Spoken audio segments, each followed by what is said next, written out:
در گرمی طاقت فرسا ساکنان باریکه غزه خیمه‌های بیچاره‌حالانه‌شان را ترک کرده برای مدت به داخل بحر می‌روند، تنها برای یک مدت کوتاه فراغت در آب‌های افلاس. وجو الخيمة بتعرف بالضبط مثل داخل خیمه مثل گرمخانه است. در درون ایستادن نمی شود، به بیرون می برایم. في الليل كمان يعني ان ارتحنا في النهار.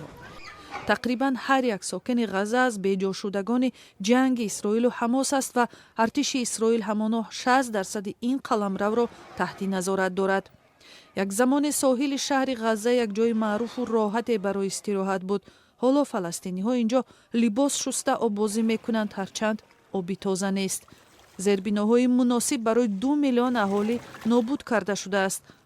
به اطلاع سخنگوی ماموریت غزه، اکثر لوله های آب تازه، سیستم آب تازه کنی و کاریز غزه در پی بمباران های اسرائیل خراب شده است.